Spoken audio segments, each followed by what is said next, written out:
समय में अधिक से अधिक पैसा कमाने की चाहत अक्सर अपराध के रास्ते पर ले जाती है। कुछ ऐसा ही नोएडा के गलगोटिया यूनिवर्सिटी के 4 छात्रों के साथ हुआ। आईटी इंजीनियर बनने आए ये छात्र पैसे के चक्कर में कब एक संगठित अपराध के हिस्सेदार बन गए, इन्हें पता ही नहीं चला। दरअसल यमुनानगर पुलिस ने ऑनलाइन फ्रॉड को अंजाम देने वाले एक अंतर्राष्ट्रीय गिरोह का पर्दाफाश किया है, जो लोगों को फोन पर डराकर पैसे ऐंठता था। इस मामले में गिरफ्तार किए गए इन चारों आरोपियों को प्रत्येक ट्रांजैक्शन पर 3000 रुपए मिलते थे। ये पुलिस की गिरफ्त में तब आए जब इन्होंने एक सरकारी अधिकारी को उसके बेटे के रेप के केस में फंसने की झूठी घटना गढ़कर 5 लाख रुपए अपने खाते में ट्रांसफर करवाए।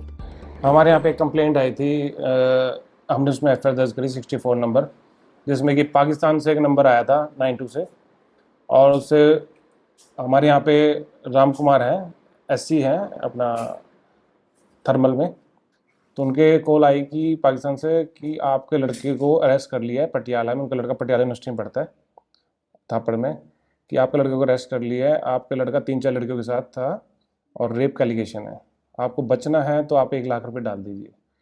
तो उन्हें डर में 1 लाख रुपए डाल दिया। कुछ टाइम बाद फिर कॉल आई, थोड़े टाइम, घंटे 2 घंटे बाद, कि उसका मेडिकल कराना है, फिर 1 लाख रुपए डलवा दिया। फिर दोबारा कॉल आई, इस तरह उनसे 5.5 लाख रुपए ऐंठ लिए गए। देन उसके बाद उनको पता लगा उनका फ्रॉड हो गया, वो हमारे पास आए और उन्होंने उसका 64 नंबर एफआईआर नंबर दर्ज कर दिया और दर्ज करने के बाद में इसमें जांच शुरू करी। जांच शुरू करने के बाद कल हम पहुंचे नोएडा में इसके तहत 4 बंदे गिरफ्तार किए, जिनके यहाँ पे पैसा आ रहा था और वो आगे ट्रांसफ़र कर रहे थे। चारों को हमने कोर्ट में पेश कर दिया, उनका रिमांड ले रही है और इसमें आगे भी जाँच जारी है, देखते हैं क्या चल रहा है। सर ये भी सारे IT सेक्टर के बच्चे? हाँ, ये सभी नोएडा यूनिवर्सिटी में पढ़ते हैं और IT से रिलेटेड है सारे। तो कहाँ से रहने वाले हैं? एक झारखंड से हैं, एक बिहार से हैं, 2 यूपी से हैं। तो आगे किस तरह की चैल सर, कैसे मोड ऑफ जो क्राइम इनका क्राइम है, मतलब एक संगठित अपराध है, जो कि इसमें कई लोग इन्वॉल्व हैं। फिलहाल हमारी पहली कड़ी है जुड़ी है, सेकंड कड़ी के लिए हम कल ट्राई कर रहे हैं कि उसमें जाके हम उनको अरेस्ट कर लेंगे, फिर आगे जांच और शुरू करेंगे। तो इसमें मतलब पता लगा कि 12-13 कंट्री का सिस्टम? हाँ, जिसमें अगला मुलजिम है हमारा, उसको लगभग 12-13 स्टेट्स की पुलिस ढूंढ रही है और उसमें हम अब उसको जल्दी उठा लेंगे। तो सर ये भी कहा जाए जो ट्रांजैक्शन होती है थ्रू नेपाल या विदेश? हाँ, जो इनका कहना है, अभी आपसे बात हुई थी तो ये जो पैसा है विदेश में जाता है बिटकॉइन के थ्रू, बिटकॉइन से घूमकर नेपाल से थ्रू दोबारा इंडिया में आ रहा है, जिसमें कुछ कई लोग इन्वॉल्व हैं, कोई बैंक मैनेजर भी। सर ये बहुत बड़ा क्राइम, तो आप क्या एडवाइस करेंगे आप लोगों को? मैं एडवाइस करूँगा ऑनलाइन कोई भी फ़ोन आए कि आपका लड़का पकड़ लिया, अरेस्ट कर लिया और वो पैसे मांग रहे हैं, कभी पुलिस पैसे नहीं मांगती। फ़ोन पे इस चीज़ से बचें, सीधा संपर्क करें, अपने साथ के थाने में जाएं या 112 पे कॉल करें ताकि आप बच सकें। और कोई जॉब के लिए आपको ऑनलाइन जॉब देता है, टारगेट देता है, इन्वेस्टमेंट कराता है, ये कभी ऑनलाइन नहीं होता, ना ही कोई बैंक ऑनलाइन आपको फ़ोन करके कहेगा कि OTP दें, इनसे बचें। वहीं गिरफ्तार आरोपियों में से एक ने बताया कि वो किस तरह अपने साथियों के साथ इस फ्रॉड को अंजाम दे रहा था। मेरा नाम जिशान है, हम बिहार के छोटे से डिस्ट्रिक्ट बेतिया से हैं। ये हमारे दोस्त हैं लोताक्ष बनारस से, आदित्य चंडीगढ़ से और ये यूपी साइड से। ये हम लोग सब कोई गलगोटिया यूनिवर्सिटी के स्टूडेंट हैं।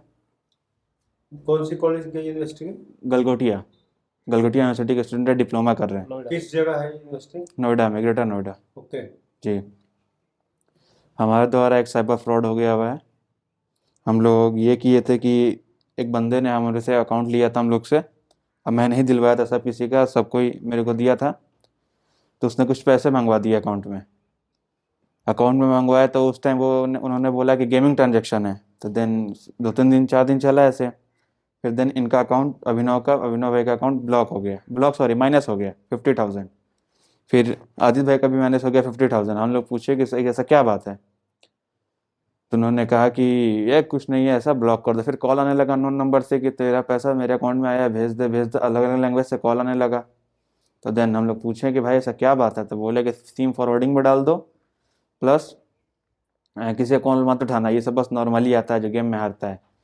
फिर देन कुछ दिन के बाद, अभी कुछ दिन पहले, रिसेंटली 2-3 महीना पहले पता चला, उसके पहले तो काम बंद हो गया 6 महीना पहले, फिर रिसेंटली 3 महीना पहले पता चल रहा है कि वो गया हुआ था बिहार। देन उसको 13 डिस्ट्रिक्ट का पुलिस आया उस पर ढूंढने के लिए, तो वहाँ के लोकल पुलिस उसको सपोर्ट करते हैं शायद, तो देन वो बच गया उस टाइम पे। तो फिर पता चला डिटेल्स और पता चला कि क्या काम करता है, तो वो ऑनलाइन फ्रॉड करता है अदर कंट्रीज़ के मेंबर से मिल के। यहाँ पे भी इंडिया में भी बहुत सारे हैं सब बैंक मैनेजर्स ये वगैरह है सब उनके कांटेक्ट में। प्लस वो हम लोग को बहलाता है छुड़ाता है, बोलता है कि पैसे मिलेंगे, हम लोग से अकाउंट लेता है, हम लोग का पैसा डलवाता है, हम लोग से 3,000 रुपया देता है 1 लाख का। बस सर यही सब डिटेल्स है। पैसा कैसे ट्रांसफर होता है? हाँ सर, पैसा ये कि व्हाट्सएप के माध्यम से वो बताता है कि देखो इस अकाउंट में इतना पैसे आए हैं कि नहीं आए हैं। नहीं आता है तो स्टेटमेंट मांगता है, आता है तो बोलता है कि अपना पैसा रख लो, 200 500 जितना हो, अमाउंट पे डिपेंड है। और देन QR भेजता है, QR पे ट्रांसफ़र हो जाता है। उसके बाद देन उस पैसे का वो बाइनेंस लेता होगा, वो किसी और को भेजता है वो। देन उसके बाद ट्रेडर को भेजता है, वो ट्रेडर बाइनेंस को बनाता है। बाइनेंस बनाने के बाद वो कुछ अदर्स कंट्रीज़ में भेजता है। जितना नॉलेजेबल वो हमको बताया है वो बता रहे हैं कि फिर अदर्स कंट्रीज़ में भेजता है। अदर कंट्रीज़ से फिर वो भेज देता है नेपाल, कुछ प्रोडक्ट खरीद लेता है, फिर वहाँ से वाइट हो गया, नेपाल से इंडिया के रास्ते पैसे आ जाते हैं। अब फिर वहाँ से मुंबई कुछ मैनेजर वगैरह है, वो नाम अभी नहीं बता सकते हैं, वहाँ पे मैनेजर का पैसा दिला के सब, बस हमको इतना ही तक पता है, 4 लेयर तक पता है। ये टोटली 18 लेयर है। तो कौन से बैंक में ट्रांसफर होता है? जी कौन से बैंक में आता है फिर वाइट हो गए? वो सर आइडिया नहीं है, वो कैश आता है। बहरहाल साइबर फ्रॉड की लगातार बढ़ रही घटनाएं एक चुनौती बन गई हैं। खासकर इसमें जिस तरह से कम उम्र के युवा शामिल हो रहे हैं, वो समाज के लिए चिंता की बात है। यमुनानगर से सुरेंद्र मेहता, पंजाब केसरी टीवी। हमसे जुड़े रहने के लिए हमारे YouTube चैनल को सब्सक्राइब करें और नई वीडियो की नोटिफिकेशन के लिए बेल आइकॉन को दबाएं। अगर आप ये वीडियो Facebook पर देख रहे हैं तो लाइक जरूर करें और ज्यादा से ज्यादा शेयर करें। धन्यवाद।